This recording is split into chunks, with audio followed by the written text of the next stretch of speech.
Assalamualaikum warahmatullahi wabarakatuh. I am Putri Puji Sulihatini. I am Deva Labiba. I am Aulia Fatima. I am Muhammad Faiza. I am Sujira Wabdul Arifah. And I'm Silvana Aulia Dewi. And I am Yunda Aulina Triaini. We'll explain about four periodical of grammar. The first is traditional grammar. The roots of traditional grammar are classical Greek and Latin philologies used to describe how particular language use or teach how to speak and read. Dionysius Prax, the first philologist that suggests grammar from Greek, divide part of speech into 8 parts: participle, verb, noun, article, preposition, pronoun, adverb, and conjunction. The next is from Roman by Varra in the Lingua Latina. He divided part of speech into 4 parts: noun, verb, participle, conjunction, and adverb. It also became a course of pedagogical forum in the Middle Age era. Next is from Latin by Donatus and Priscilla. They divide part of speech into 8 parts: participle, verb, preposition, adverb, noun, pronoun, conjunction, and interjection. The theories of traditional grammar suggested by Peter Helias and Thomas Urban. Grammar depends on structure of reality and human reason. Today, we have standards in grammar, but in past, all language users can speak as they please. I will continue about the traditional grammar. Renaissance in the 17th and 18th centuries. Grammar studies were built for 61 languages. Grammar studies became a discussion in pedagogical forums. It was taught to missionaries to master the language of areas they were assigned work. General and rational grammar. Grammatical categories reflect universal elements of thought, not limited on literary language, differentiating letters and sounds. The speech forms of living language determine usage. There are 2 theories about traditional grammar. It based on 18th century. The first is prescriptive grammar and the second is descriptive grammar. Prescriptive grammar is conservative, unchangeable, and standard propriety, and descriptive grammar is liberal, changeable, arbitrary nature. Prescriptive grammar is theories from Robert Love. Short introduction to English grammar. Unchangeable sentence structure. Major sentence elements, subject, verb, and object, to correct ungrammatical sentences. And descriptive grammar is from Joseph Priestley.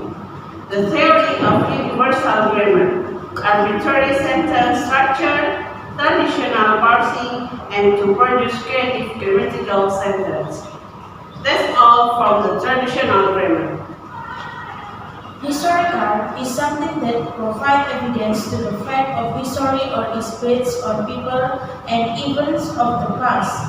Different periods of language are divided into 3, namely: number 1, Modern English from London; 2, Middle English from France; and number 3, Old English from Germany.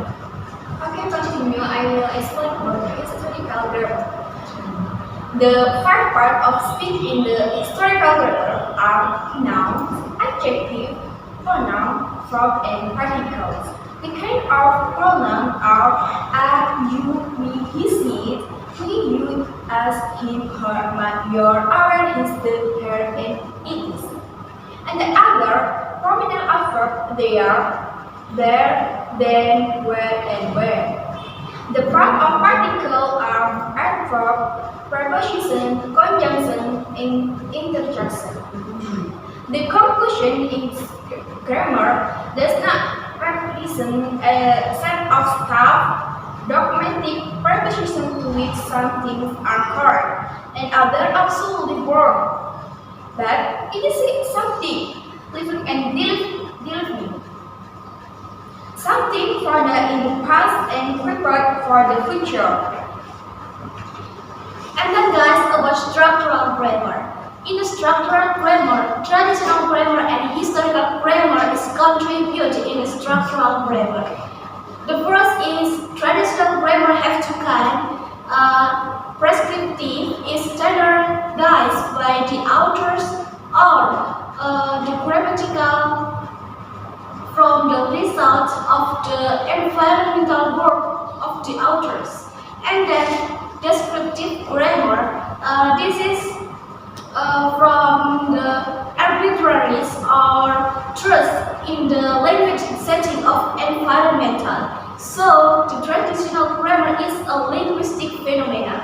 And then is historical grammar or in French language and have three kinds. The first is Old English, influenced by Germany, and then Middle English, influenced by France, and then Modern English. In the example of Old English, I suggest you to read the drama script of Antigone, and then for the Middle English, I suggest you to read the poem or play from Geoffrey Chaucer. And then the characteristic of structural grammar is the examining of spoken or used language is the study of language grammar. So this is so the linguistic is descriptive because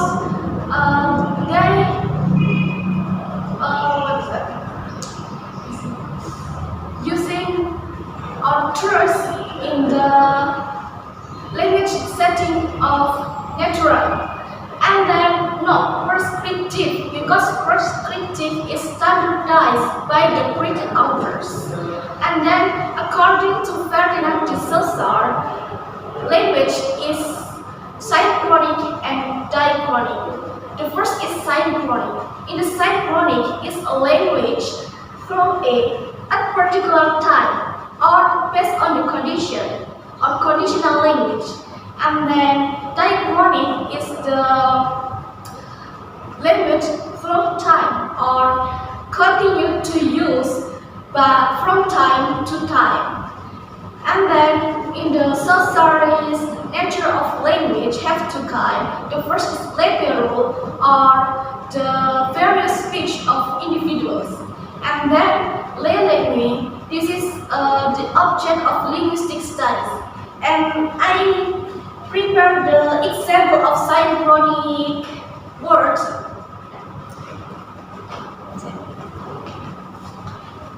This is the synchronic example.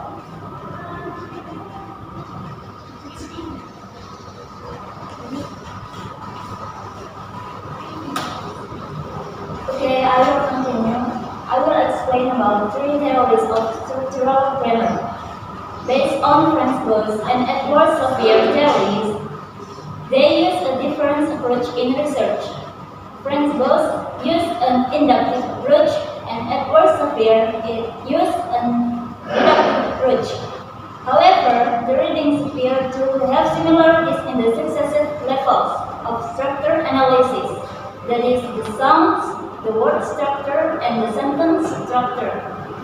Based on the Leonard Bloomfield theory, I concluded the structural grammar is shaped by the behavior of the individual or group that produce a stimulus and response directly from another individual, thus forming the structured grammar of which it is often spoken.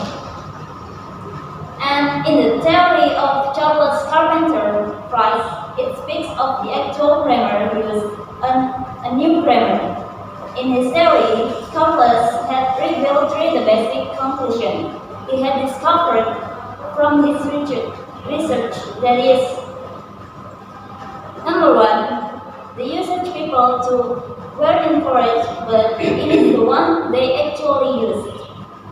Number two, The usage on educated individuals was perceived as standard, but it was like make-believe correctness. And number three, grammar standard constrained some true forms of real standard and had practically no currency outside the classroom. Okay,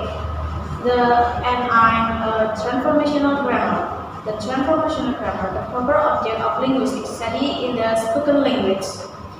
And the main point of the transformational grammar is the proper object of linguistic study is the language knowledge. The transformational grammar is the grammar of particular language is a system of general principles derived from natural distinction of word and of particular rules issued from the customary form of speech. And the point of the transformational grammar is first the product and contrary of a theory infinite number, and second the readiness grammatical and ungrammatical, and the third first the structure, and the fourth the cognized sentence that the purpose of each other, and last the text ambiguity. And I have an example from the transformational grammar from English is an SVO language. Can you help me? Okay, we have three subjects and verb and object. The example, the subject, we have the dog, and verb is this, and the verb and object the verb. Okay, thank you. So thank you. That's all. That's all from us. Thanks for watching. Wassalamualaikum